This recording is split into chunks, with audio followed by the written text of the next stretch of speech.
Hey guys, if you're looking at the indoor vertical farm and wondering what the heck happened, Mother Earth News happened. I went down to Mother Earth News to spread the word about indoor hydroponics and eating fresh, nutrient-dense vegetables all through the winter, and I had to take it apart.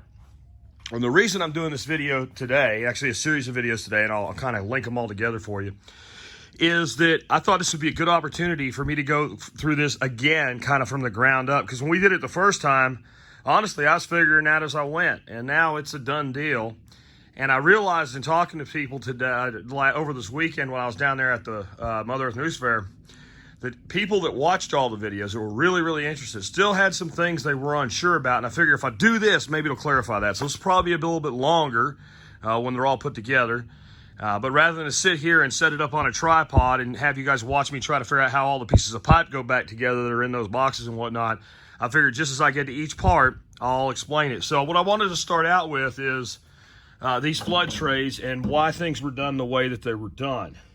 So if you look, I located the bulkheads here. And of course, these bulkheads, and we'll get to it later in this series, will have a stand-up pipe, and that stand-up pipe sets the level of the fluid in this tray. And that fluid level for these two lower trays is constant.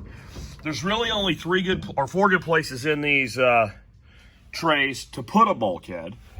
And these are designed that they can be used as a deep water tray, the way I'm using them, or they can be used as a deep flood and drain tray, like the top one that we'll get to in a little bit. So they put these recesses way down in here. So if you're draining, and we're not, but if you're draining, these channels take away all the fluid down into these low reservoirs and completely drain them out. So I had to make a decision.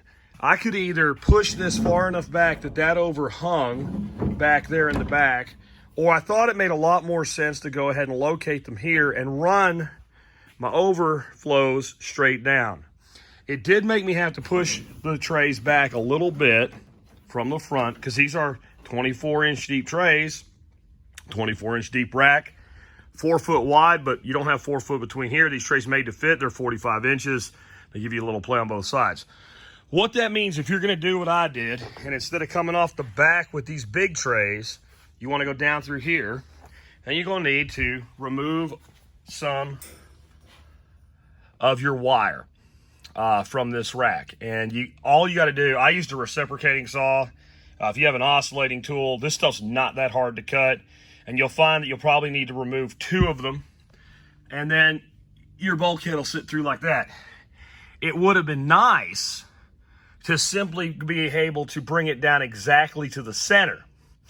Well, that would have meant cutting this main support here. I wasn't about to do that. This is what provides the main rigidity for the rack. And that tank, while not super heavy, you know, if it's holding probably 15 gallons of water, I would estimate, that adds up, 8 pounds a gallon. So there's quite a bit of weight there. Plus, we don't want to ruin this rack if we ever want to do something else with it anyway. So I had to make a decide to go one side or the other, and decided it would be better to let it hang a little bit to the back. So that's why that's done that way. So that's kind of where we're at right now. I guess the other thing real quick is just showing you, we have these the hooks to hang the wire, the lights from. They're just tie wrapped. They're just simply tie wrapped. You can see here, these are for the Barina lights. It's really nice. So all I had to do to move it is just unsnap the lights, leave these in place, and when I go to get the lights back in place, we just snap them in. So I'll get a little further along and I'll come back, and by the time I'm done today, I guess you'll either be able to build one of these, just go ahead and do it, or you'll be able to get through it. You'll be able to figure it out. I had no plans drawn out when I did. I just kind of did it intuitively, so it's really not that hard. We'll be back with you in a moment. All right, next, I've got the top tray on the lower shelf, and I've did that because it's really easy to video, and I really want to make sure you understand the ebb and flow that's overflowing into the 2 deep trays. This is the thing that people had the most problems understanding at the Mother Earth News Fair. Now, just like these trays have these channels so you can do flood and drain, this one kind of puts it on steroids. It's a shallower tray. It's designed mainly, most people do microgreens in these. That's what I'm doing with it. And it gives you this basin here. And as you see, so you have your channels And this is where your trays will sit. So they're already, if the water only drained to the bottom of these channels, you already have an air gap. But these channels all drain into this channel right here. This channel is sloped.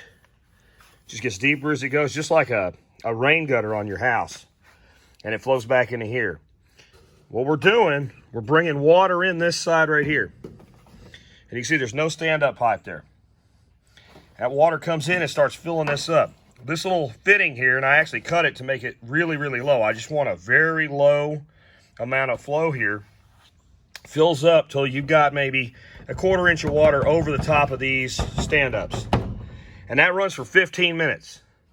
When it gets there, it's of course overflowing through this fitting. And just by screwing this fitting out or in, we can make it higher or lower. If we wanted a lot higher, we could stick a little piece of 1.5 inch pipe in there and we could bring it up even higher. We don't need to, not for this application. When it's overflowing here, what's happening, it's actually back there. And it's overflowing into this pan. And I bring it in on this side. That means as this water here has to move out, it has to move across. And then we'll have a stand-up pipe in here. We'll get to that in a bit and I'll show it to you. That sets the height in here. That will overflow down to another tray like this one will actually be down here and lands in this side. And then that has its overflow there and it drops back into the sump.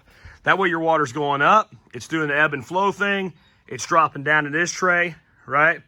Or it's dropping down this tray here, overflows here, back down, and back to the sump. So all it's really doing is just going sump to the top, to the middle, to the third level, and down.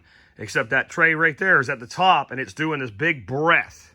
15 minutes every hour. That pump kicks on, runs for 15 minutes, fills that tray up, pump kicks off, water falls right back down the pipe. We'll show you that as we get that all installed. Drops down, pulls fresh oxygen into the roots. That tray is dry for 45 minutes before that cycle runs again. That's how that works. The other thing about this tray and the way it's designed, it's a little bit different than these. These are designed to sit on the shelf. This one is designed to overhang off the back or the front, depending on how you want your plumbing. I recommend the back. So that basin and that entire trough right there is actually overhanging the shelf. And that way you can run your plumbing straight down the back. So that's really important to know. And one thing I wanted to tell y'all, the bulkheads I recommend from Amazon, they're the best price on bulkheads I've ever found. I think they're amazing for the price. But they tell you, and I don't remember what size this hole saw is, but it's whatever hole saw size, because it's obviously rubbed off, and I'll explain why in a second. It says, you know, when you buy them, it actually says in the description, requires a hole saw, blah, blah, blah. Well, that's what this is. That bulkhead will not go through that hole with this hole saw. If you use the exact size they tell you instead of one size larger, it will work. All you do is once you cut through, kind of take your drill and just kind of move it around, kind of waller it a little bit. And I'm not talking about with the teeth because they can skip off and give you problems, put scratches in your bulkhead's not going to want to seal. I'm saying with it like that far through the hole so that these little edges here are catching, and it'll just take it out just a little bit, and then you'll be able to pop those bulkheads in. It's probably best to buy whatever size bulkhead it says. Again, it's in the description. If you use the link, one size bigger would probably be better. I don't think it would be too big for sure. But that's how I dealt with it. Went with what the manufacturer said and had to kind of bubba it a little bit there.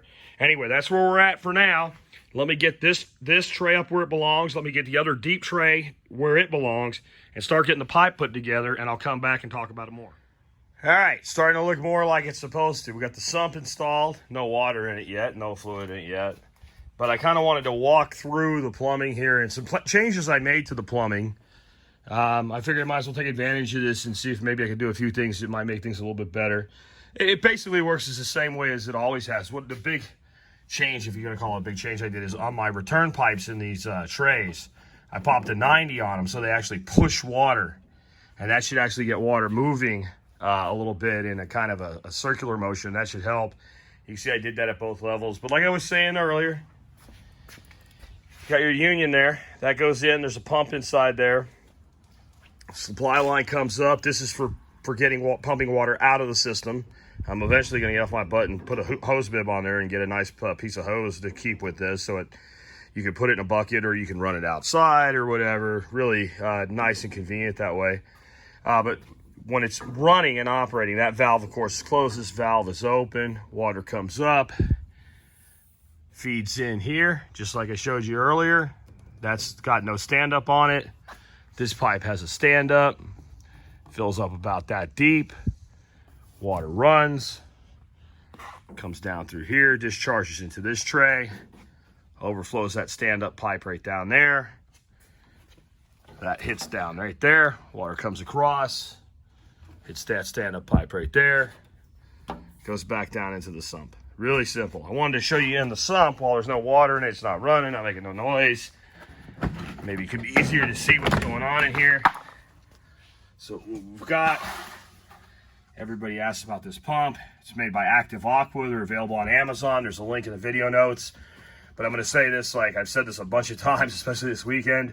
That pump is the pump I used because that pump was sitting on that shelf right there, and I had it. Any pump that has enough power to get that water up there in a reasonable amount of volume is going to be good enough for this. It's just a kind of a fountain pump. But I've had a lot of luck with these in smaller systems. I've had no problems. I haven't had one fail on me yet. And I have had more than one time where we were playing around and not really paying attention and we forgot about it. It ran dry for a long time and it didn't burn out. That's actually pretty cool. Then I've got this right here. And this threw some people for a loop, so I imagine it might do it online as well.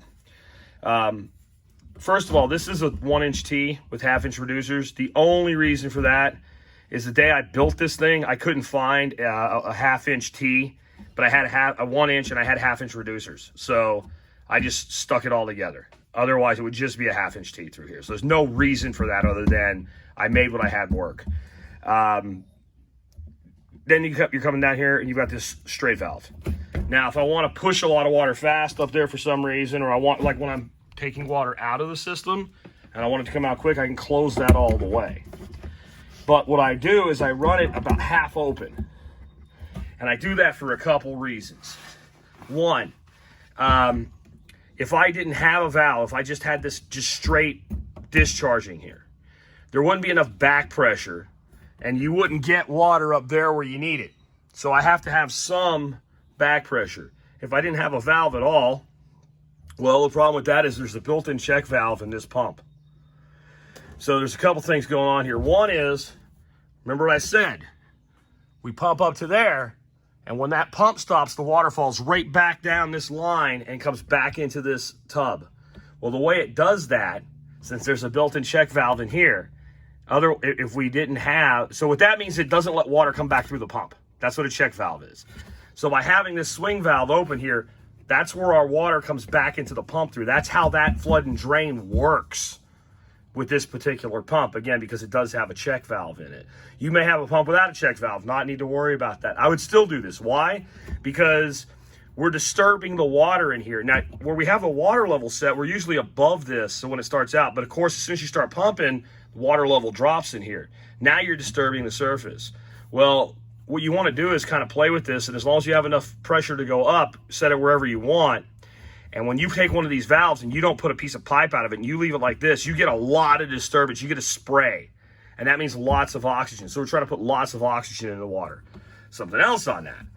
There's my return to the sump. See how high that is? It's long enough of a pipe that it's inside the sump. It's not going to splatter or leak or get on the floor.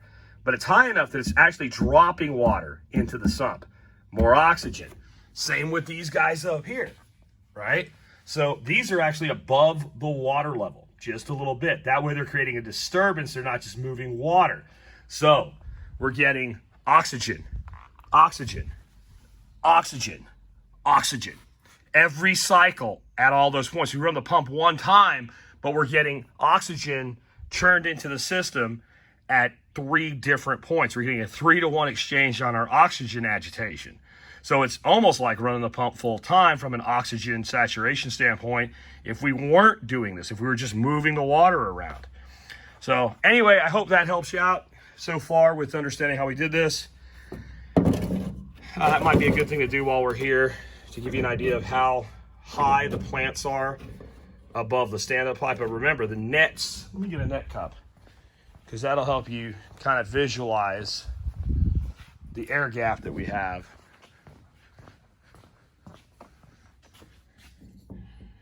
You know, so we have an air gap of about 1 inch, about 1 inch of the plant, plus any roots that come out the side of the cup have an air gap. And you know, these pieces, I'm not even sure they're the ones that I had in there when we took it apart. So I'll take a look at it and I'll figure out exactly how much air gap I want. But you know, that's about how much standoff it is right now. Anyway, let me keep going, get things filled up, etc., and we will get back with you. All right, so I got the lights installed. Got one of the decks on, just kind of show you how that's going to look. Got the flood and drain tray lights on. One modification I made here is I didn't feel that our seedlings were really close enough to the light because they're so tiny, and then we're down in that tray. So I just took a couple pieces of 4x4 and lifted up this tray. It's easier to lift the tray up than it is to bring the lights down. Because then if you bring the lights down, they're kind of dangling there where they're nice and secure up here directly onto the rack. Anyway, it's time to start getting fluid in. And I realized I had not yet shown you how I mix my fluid. Before I start, I'm going to tell you this. That drill is set on low speed. If you set that drill on high speed, and I really recommend you use the variable control on your drill, because if you crank it on high speed, what I'm about to show you will make a mess. If you don't do it, you'll be fine. I've got 4 gallons of water in the bucket. It's a 5-gallon bucket. If you fill it to the top, what I'm about to show you, it's gonna make a mess. This is the Master Blend 3-part mix that I use. And as I've said many times when I've talked about it, yes, it's synthetic, but it really does a great job. And what you're about to, I wanted to do this mainly to show you how little you actually use. So we're going to use 2 grams per gallon, 4 gallons, right? So we're going to use 8 grams of the calcium nitrate and the Master Blend. And then we're going to use 4 grams, 1 gram per gallon of the Epsom salts. This is the calcium nitrate. It's like little beads. Make sure you label your jars. It comes in bags. Bags are a pain in the ass, and I would never be able to do this one-handed. I always put my stuff in the jars. It just makes what I'm about to do a lot easier. Get you a simple teaspoon. You can see we're zeroed out on grams. And again, we need 8 grams of calcium nitrate to make 4 gallons of fertilizer.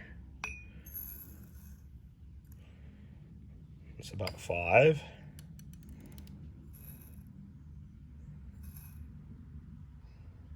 Nine. All right, so you take a little bit off. 7, we're right there.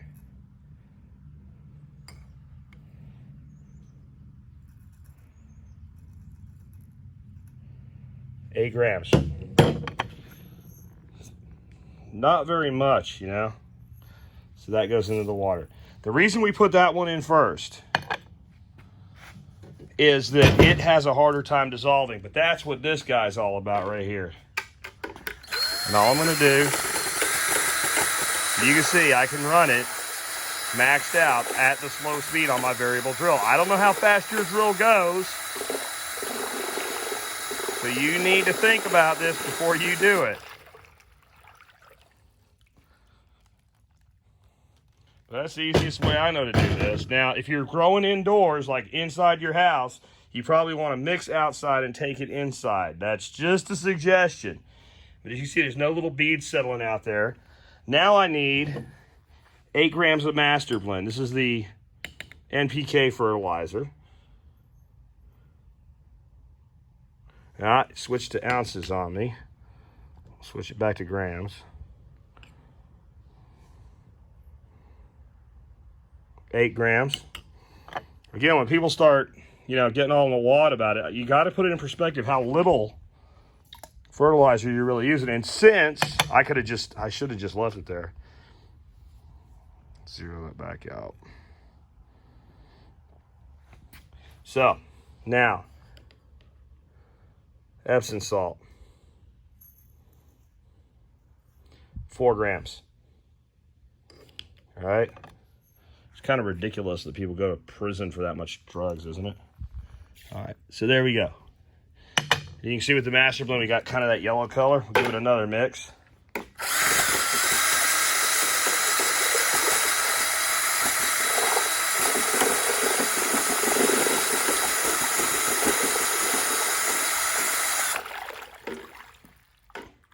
And I didn't really like the way that scale just acted on me there, so hopefully everything will be all right. I'm about to test this with an EC meter.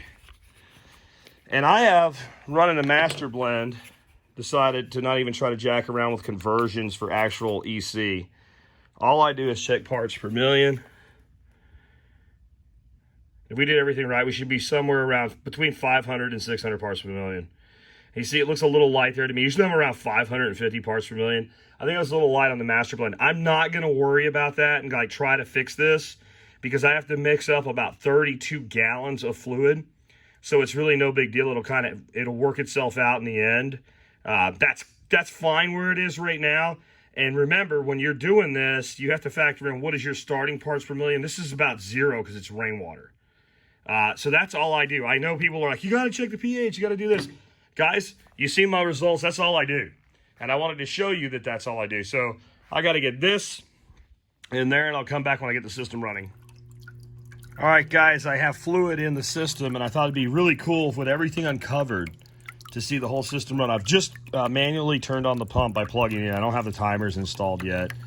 I have to run an errand for a friend here, so I'll have to take a pause on this. But you can see that right now, the flood tray is filling, and if we had our little 10 microgreen trays in here, they'd be sitting in water.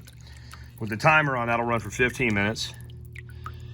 And it won't take much time. It takes about 1.5 minutes as the run time before it starts to overflow. It's just about to overflow. And we'll have the whole system functioning. So we've got the flood and drain tray filling up. Again, we're holding water at right about that high on that tray. So we got plenty of headroom up here. And now we're starting to discharge. Everything will start to get interesting here in just a minute. So now we're starting to spit out there, but we're gonna do a lot more than that. We're gonna get a lot more head pressure built up here. And you're gonna see what I mean about oxygen here in a second. Now, if you think about it, that stand-up pipe there, that's sucking oxygen. So it's coming out, it's already got more air in it. It hits this, look at all the bubbles. So since we hold a level here, it doesn't take very long before tier 2 starts to flow. And it won't take very long before it's moving at the same kind of velocity. Look at the velocity we have there. And that's why you might want to have a little more pump than you actually need. As long as you don't overdrive the system and overflow it, it's fine. As long as you take an awful lot of extra pressure to overflood one of these trays. So now, look at that. And like I said, our sump level has dropped. So now that swing valve is agitating there. So for each time that pump throws water for 15 minutes, we're getting the air that gets sucked by the standpipe up there I showed you at the top. We're getting the air from the agitation as that water hits right there. We're getting the air sucked by that standpipe. We're getting the oxygen from that agitation. We're getting the air from that standpipe sucking the water and air down together. And then we're getting one more time agitation there, plus we're getting the agitation there. So we're getting, even though we're only running 15 minutes every hour, we're getting a massive amount of oxygen into this system. And the pump does the work one time, but we take the oxygen, what is it? 1, 2, 3, 4, 5, 6, 7 times we take the oxygen for one throw of the pump. That's why it's so efficient. Now, how the flood and drain system works, I'm gonna have to probably put this down. I don't know if I can unplug this one-handed, I'll try. So normally there's a timer here. Timer just kicked off. Now as you can see, our system's still running here. Pump's off, and see that water coming out of there? That's the water coming out of the flood and drain tray above. By the way, it's now dropping oxygen last time as it comes. So we still have that flowing like hell. If we come up here, you see right there, just like your bathtub. Look at all, it's sucking all that air with it, it just goes down. No longer overflowing this pipe. This tank's draining. Now this is a good example though of why you have to be mindful of what you're doing. This is a significant amount of water that's held up here. So you saw that sump got pretty dang low. But there's still a lot of water to come back, and it's gonna get pretty close to full by the time it's done. So you can see it bubbling there, right? That's the discharge water bubbling up because it's bringing air with it. So even though it's entering below the surface, it's bringing air with it down with gravity through that pipe. That shows you that that's happening everywhere. That stand-up is sucking that siphon when the water's up above it. And don't worry, it won't overflow. I tested it before I videoed it. So all I got to do now is get some fluid in my Kratky seed starting tray and get the timers installed and set. And after that, she's up and running again. And we'll see what we're going to grow. We're going to grow a bunch of the wasabi arugula because people flip their minds about the wasabi arugula and the pink Chinese mustard and the white Chinese celery. That was literally the 3 huge hits with people. Regular arugula kind of blew people away as well. Now you get an idea again. You can see right there on the flower pots about how much water we're holding. Off the blocks, we're holding about that much water. If you go down in the channels in these deeper trays, we're holding, what, 4 inches. So there you go. You just saw how the entire system works. I got to get on this errand for a friend. He's a pain in the ass. He knows who he is.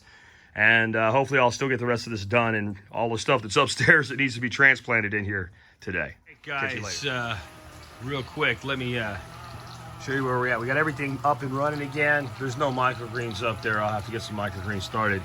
Things got away from me. I had to cut the basil. All of the basil, here's one I didn't cut. This basil is 28 days from seed. 28 days from seed. Most of it I pinched it back because it's gotten out of bounds. This is 28-day-old lettuce. It doesn't grow quite as fast, but that's 28-day-old red vein sorrel. Most of this is going to go out in the garden, get pulled out of the net pots. 28-day-old spinach from seed, not from transplant. 28-day-old Swiss chard. Some of it really, this particular lettuce really didn't like it, probably because this lettuce dominated it like a boss. This is 28-day from seed. Arugula. This was all in my seed starting system because I was going down to Belton.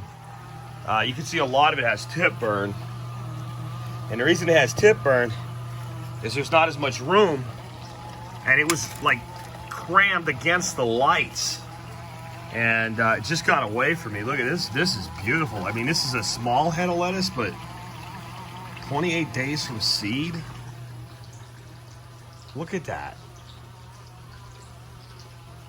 Just absolutely banging beautiful. Let me get over here where you got some light without the pink, right? Look at that. It's a gorgeous head of lettuce, and you know, it was kind of abused. They don't belong in the system that they were in for that long. They should have came out at 20 days. Like I said, it kind of got away. But anyway, it's all in here now. Some of it will recover, some of it won't, but I'll have plenty to eat till the next batch. But we got her done, and I just hope that after seeing this now, that if you want to build something like this, you feel confident to do it. Guys, I didn't know what I was going to build when I started. I just kind of came up with the idea in my head and just put it together. You know that it works. You've seen it work. I can tell you the food is incredibly flavorful. The people that tried it just couldn't believe how much flavor there was in it. And man, if you can do red vein sorrel, that's not even in this system. That's in the Kratky seed starter. But you can see with the way I prune that out, I can pull that out. I gotta be gentle, but I can pull that out of there and I can plant it. This is easy to transplant anyway. You transplant this with division. So what that means is you actually pull the clump into 2 pieces and plant it. That's how you propagate red vein sorrel. This is 28 days. 28 freaking days, and you could divide it. It ain't just ready to put out in the garden. You could divide it.